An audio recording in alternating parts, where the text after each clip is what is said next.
తిరిగి BCN news కి స్వాగతం. కాకినాడ జిల్లా జగన్నాథపురంలోని సామా పబ్లిక్ స్కూల్లో Lions club region 1 zone social కార్యక్రమం ఉత్సాహంగా నిర్వహించారు.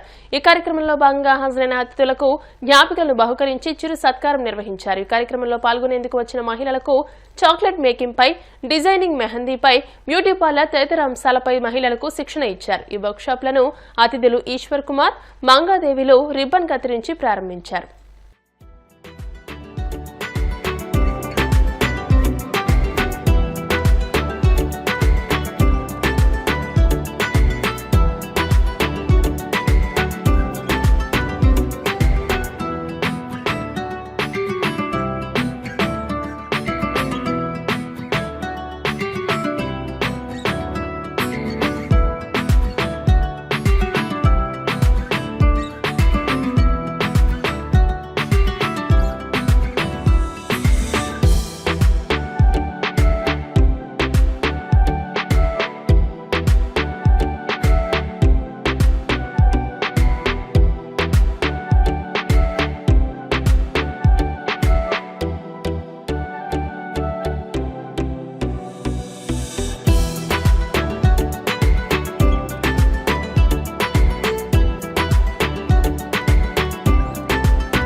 రీజియన్ 1 జోన్ 2 జోన్ సోషల్ కార్యక్రమాన్ని సామా పబ్లిక్ స్కూల్లో నిర్వహించడం జరుగుతుందండి. నేను సామా రాజేశ్వరి, జోన్ చైర్పర్సన్, జోన్ 2. ఈరోజు ఈ జోన్ సోషల్ కార్యక్రమంలో భాగంగా వివిధ రకాల ఆటల పోటీలు నిర్వహించడం జరుగుతుంది. రకరకాల work shops, chocolate making work shop కానీ, అలాగే మెహందీ డిజైన్స్ సెషన్ కానీ, అలాగే ఫేషియల్ మేకప్ ట్రైనింగ్ ప్రోగ్రామ్ కానీ, కాకినాడ పట్టణంలో ఉన్న ప్రముఖ ట్రైనర్స్తో ఈ రోజున ఇంచుమించుగా 100-150 మంది మహిళలకి ఈ ట్రైనింగ్ ప్రోగ్రాం నిర్వహిస్తున్నాము. దీంతో పాటు ఎస్ఎస్ మీడియా సంకల్ప మెంబర్ అయిన దేవి గారు మీడియాని అలాగే మొబైల్లో ఫోటో ఎడిటింగ్, వీడియో ఎడిటింగ్ ఇలాంటి చాలా అంశాలను కూడా ఎక్స్ప్లెయిన్ చేస్తున్నారు. అలాగే సంకల్ప మెంబర్ అయిన డాక్టర్ కీర్తి ఫిజియోథెరపిస్ట్ ఈరోజు అందరికీ కూడా కొన్ని ఫిజియోథెరపీ టిప్స్ అనే సెషన్ కూడా నిర్వహించడం జరుగుతుంది.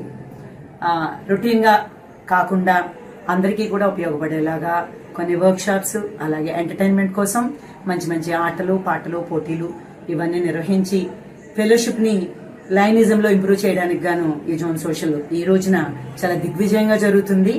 అలాగే రీసెంట్గా సంకల్ప్ క్లబ్ ట్రెజర్ హంట్ అనే ఒక ఫండ్ రైజింగ్ ప్రోగ్రామ్ని నిర్వహించడం జరిగింది. దాంతో వచ్చిన అమౌంట్తో ఈరోజు జోన్ సోషల్లో మేము ఎయిడ్స్ కిడ్స్ అందరికీ కూడా ఒక పెద్ద చారిటీ నిర్వహించాము. దీనిలో మేమందరం మా సంకల్ప సబ్ మెంబర్స్ అందరి సహకారంతో బీరువాలు, మంచాలు, ఫ్రిడ్జ్లు, కిరాణా, స్కూల్ బ్యాగ్స్, స్కూల్ పిల్లలందరికీ బట్టలు, మంచాలు ఇవన్నీ కూడా ఎయిడ్స్ కిడ్స్ అందరికీ కూడా డొనేట్ చేయడం జరిగింది. లైనిజంలో వచ్చాక అంటే ఈ జోన్ సోషల్లో ఎంటర్టైన్మెంట్, అలాగే సర్వీస్ కార్యక్రమాలు, అలాగే అందరికీ ఉపయోగపడే వర్క్ షాప్స్ అన్నిటినీ కలగలిపి ఈరోజు జోన్ సోషల్ ని చాలా నిర్విఘ్నంగా, నిరాటంకంగా జరుపుకోవడం చాలా ఆనందంగా ఉందని చెప్పడానికి సంతోషిస్తున్నాను. Thank you so much. Telugu Desam ప్రభుత్వం వచ్చి కేవలం 5 నెలలే గడిచిందని ప్రతిపక్షాల తీరు, విమర్శలు చూస్తుంటే ఆశ్చర్యమేస్తోందని తెలుగుదేశం పార్టీ పొలిట్ బ్యూరో సభ్యులు శ్రీనివాసులు రెడ్డి మండిపడ్డారు. ఈ సమావేశంలో ఆయన మాట్లాడుతూ జగన్మోహన్ రెడ్డి పార్టీ ఎమ్మెల్యేలు సభకు రాకుండా బయట ప్రశ్నించడం ఏమిటంటూ మండిపడ్డారు. అసెంబ్లీకి రాకుంటే రాజీనామాలు చేయాలంటూ హితవు పలికారు. ఆ ఉప ఎన్నికల్లో వేరే వాళ్లు గెలుస్తారని, వారైనా సభకు వచ్చి సమస్యలపై చర్చిస్తారంటూ శ్రీనివాసులు రెడ్డి సూచించారు. 11 ఎమ్మెల్యేలు గెలిచిన ప్రతిపక్ష హోదా లేని ప్రతిపక్ష పార్టీ జగన్మోహన్ రెడ్డి గారి పార్టీ అసెంబ్లీకి రారు, అసెంబ్లీలో ప్రస్తావించరు, అసెంబ్లీ బయట ప్రశ్నిస్తారంట. మరి అసెంబ్లీ బయట ప్రశ్నించేదానికి మీరు శాసనసభ్యులుగా ఎన్నుకోవడం ఎందుకు? మిమ్మల్ని మీరు రాజీనామాలు చేస్తే ఆ స్థానాలు ఉప ఎన్నికలు వస్తే వేరే వాళ్ళ ఎమ్మెల్యేలు అయితే వాళ్ళైనా కనీసం శాసనసభ ప్రజాస్వామ్యంలో ఒక పెద్ద వేదిక. ఆ వేదిక మీదకి వచ్చి మాట్లాడితే ప్రజా సమస్యలు ప్రజలందరూ కూడా చూస్తారు. మీ ఇంట్లో కూర్చొని ప్రజలు ప్రజా సమస్యలు ప్రస్తావిస్తారంట, ప్రభుత్వం చేసే పనుల మీద వాళ్ళు విమర్శిస్తారంట, అసెంబ్లీకి రారంట. వీళ్ళు అసెంబ్లీకి రాని వ్యక్తులు శాసనసభ్యులుగా ఉండడం చాలా దురదృష్టకరం. ఈ 11 మందిలో మన కడప జిల్లా నుంచి పులివెందుల శాసనసభ్యుడు గారు కూడా ఉన్నారు. అదేవిధంగా రాజంపేటలో ఒక ఎమ్మెల్యే ఉన్నాడు, బద్వేల్లో ఒక ఎమ్మెల్యే ఉన్నారు. మనం చూసాం మేము ఎమ్మెల్యే గారి చేతిలో ఉన్న ప్రశ్నోత్తర క్వశ్చన్ అండ్ ఆన్సర్ అసెంబ్లీలో. దాంట్లో పాపం బద్వేల్ ఎమ్మెల్యే కొన్ని ప్రశ్నలు వేసింది కానీ అసెంబ్లీకి రాలే. ఏమంటే మా నాయకుడు వద్దన్నాడు.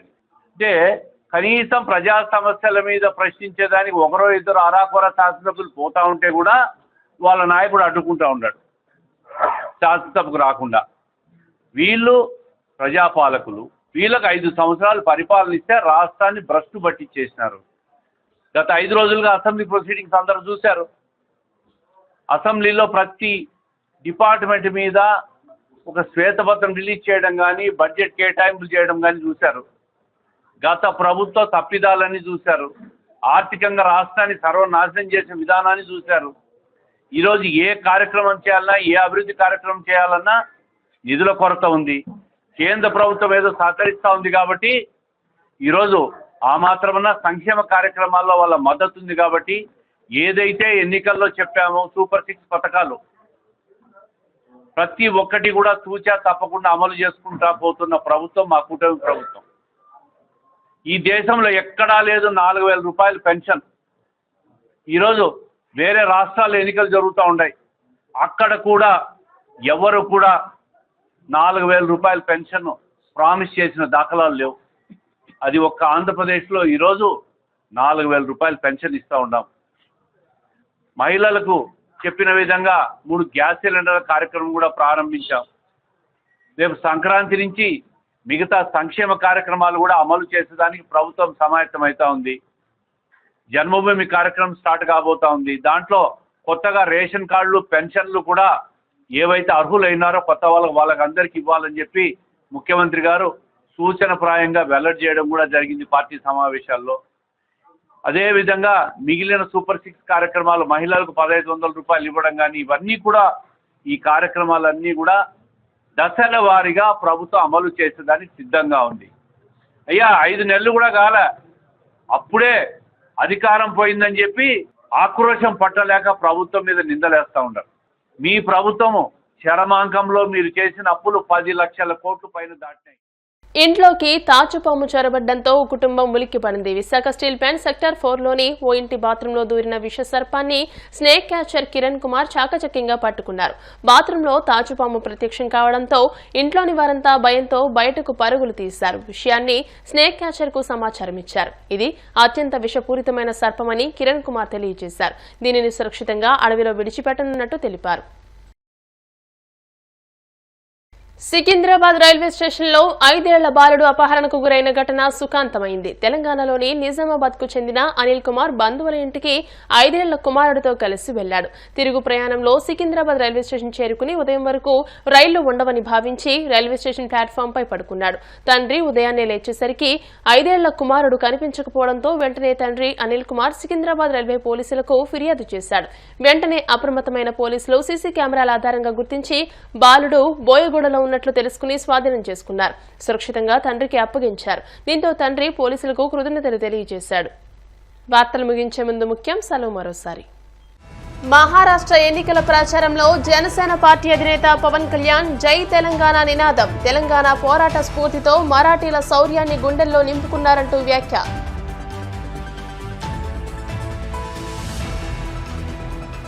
ఆంధ్రప్రదేశ్ అసెంబ్లీ బడ్జెట్ సమావేశాల్లో కొనసాగుతున్న ప్రశ్నోత్తరాల సమయం.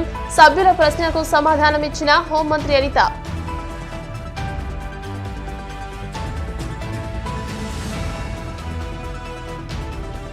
కాకినాడలో అర్ధరాత్రి రోడ్లపై సంచరిస్తే సహించేది లేదు. ముఖ్యమైన కూడళ్లలో తనిఖీలు చేపట్టిన డీఎస్పీ రఘువీర్ విష్ణు.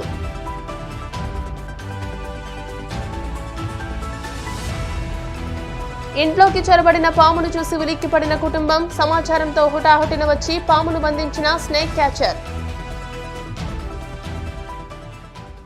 ఈ వార్తలు ఇంతటితో సమాప్తం. మరిన్ని వార్తల కోసం BCN digital YouTube channel, Facebook page follow అవ్వండి. అప్డేటెడ్ వార్తల కోసం ప్లీజ్ సబ్స్క్రైబ్.